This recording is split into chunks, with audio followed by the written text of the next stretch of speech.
Coronel Gerson Gomes, só mais uma questão antes da gente encerrar. Infelizmente, nosso tempo já está acabando, mas eu queria te ouvir sobre como isso afeta os Estados Unidos, né? O país exporta, aliás, importa muito café, suco de laranja. Como é que isso afeta o dia a dia do norte-americano? Pois é, esse é um ponto interessante, porque nós já estamos vivendo com essa situação já há alguns meses. Porque essas tarifas, a gente não pode esquecer que 10% o Trump colocou para todo mundo, no mundo inteiro. Esses 10% ele, na verdade, jogou dentro do tesouro. Esses 10% já foram incorporados na conta que ele está fazendo do seu ajuste fiscal. Agora, vários países ficaram com 20, com 30, durante a guerra a China ficou ali com 50, 100.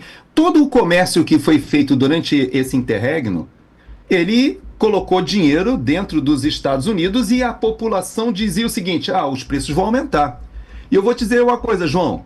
Eu, aqui na minha casa, praticamente 90% das coisas que nós compramos de imobiliário, de eletrônicos, de tudo que você tem para mobiliar uma casa, a minha mulher, ela tem quase uma obsessão de comprar as coisas pela internet. Ela pesquisa, ela vê a opinião das pessoas e pesquisa muito. E quando chegam as caixas aqui, é tudo made in China.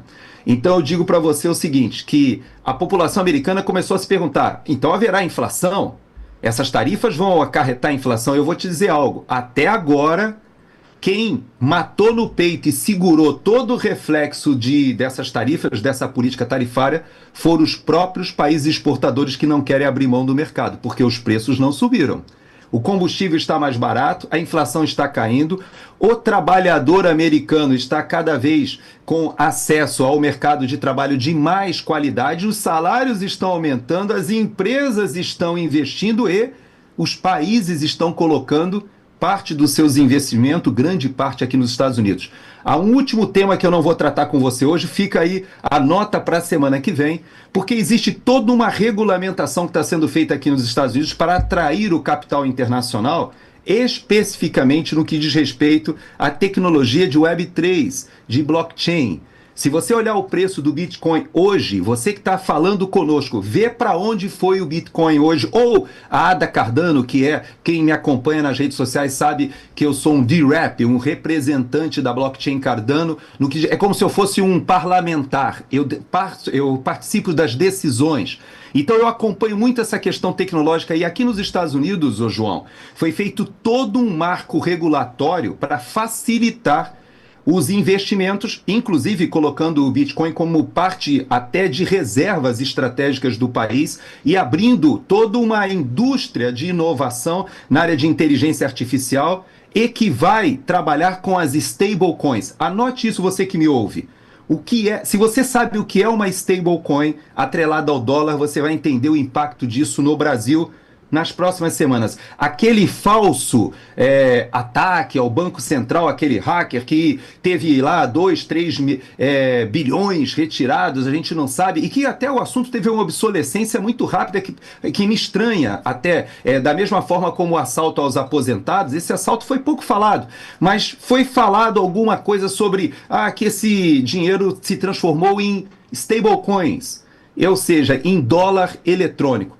Estudem isso. Voltaremos a esse assunto na semana que vem. Eu vou dizer para você, o dólar, ao contrário do que o Lula pensa, está cada vez mais fortalecido dentro dessa indústria de alta tecnologia, dessa inovação de Web3, por causa das stablecoins atreladas ao dólar. E esse assunto foi regulamentado aqui nos Estados Unidos. Isso vai disparar essa indústria de inovação e o Brasil está ficando para trás, João. Excelente, Coronel Gerson Gomes participando conosco aqui na Auriverde Brasil. Coronel, quero te agradecer mais uma vez pela sua participação, como sempre, esclarecendo temas que são, de certa forma, difíceis, né, do pessoal entender, assim, de um primeiro momento, tendo um primeiro contato. O senhor, como sempre, destrinchando esses temas de maneira brilhante. Muito obrigado pela sua participação e bom fim de semana.